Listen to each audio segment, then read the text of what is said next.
Ambassador, thank you for making time for Deutsche Welle. My pleasure. President Biden is traveling to Germany. What does he want to achieve with this trip? Well, this is an important moment for President Biden to meet with President Steinmeier and Chancellor Schultz and thank Germany for all the contributions it has made alongside the United States for Ukraine and for European security. Germany is now spending 2% of its GDP on defense, and it is contributing the most to Ukraine after the United States in terms of countries around the world. And this is such a critical moment in terms of the war in Ukraine and in terms of the European security order. It's very important for President Biden to be able to thank Germany, but also talk about the way forward. Are there any specific outcomes the president is seeking? Well, I'm sure he's going to discuss the war in Ukraine. I'm sure he's going to discuss the complicated situation in the Middle East. I'm sure they will talk about NATO and strengthening the alliance, and generally our bilateral relationship, which is so consequential. We have $325 billion in annual trade in goods and services. German firms employ close to 1 million people in the United States, so it's a very strong economic relationship as well, and I'm sure they will cover all of that in the course of his meetings. You just mentioned Chancellor Schultz. When Chancellor Schultz came into office, there were some people in Washington were a little suspicious, maybe because of former Chancellor Schröder and the relationship with the United States. It seems that Joe Biden and Olaf Scholz have a really close relationship. President Biden and Chancellor Schultz do have a very close, personal, warm relationship.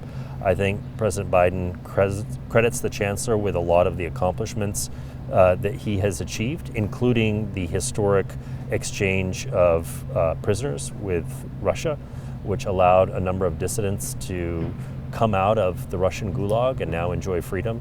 So that is just one example of many where the president has really partnered with his chancellor to great effect, and he's deeply appreciative of their personal relationship. Some people say that this trip might be the end of an era, that with President Biden, the last traditional transatlanticist kind of leaves the global stage.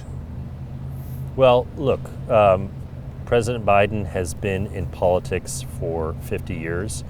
He has known almost every German chancellor since Helmut Schmidt.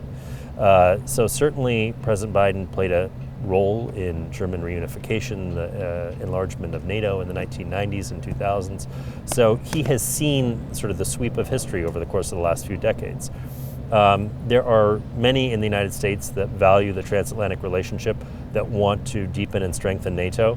And so that tradition lives on and will live past this administration. And it will also live on with a possible President Kamala Harris?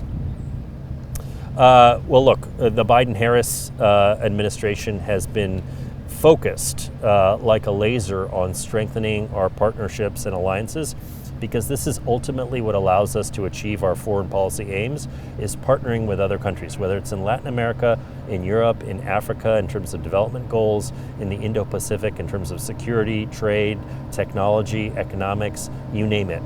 And so we are stronger when we're working together with our allies and partners. And that is a common policy of the presidents and the vice presidents. What are President Biden's, or what is President Biden's take on President Zelenskyy's peace plan?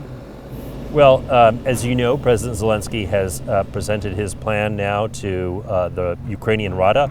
He will present it as well to the European Parliament and a number of other world leaders. We have responded already to this plan by surging additional military capabilities to Ukraine. So President Biden announced $8 billion in military assistance when President Zelenskyy came to Washington last month. Just today, we announced another $425 million in presidential drawdown for things such as HIMARS artillery, anti-tank missiles, air defense missiles, and more. So we feel it's very important at this moment to help Ukraine to defend those front lines in the east and south of the country, because this is an existential war for them. This is literally the difference between freedom and servitude to a foreign power. Thank you so much, Mr. Ambassador. My pleasure. Thank you so much for having me.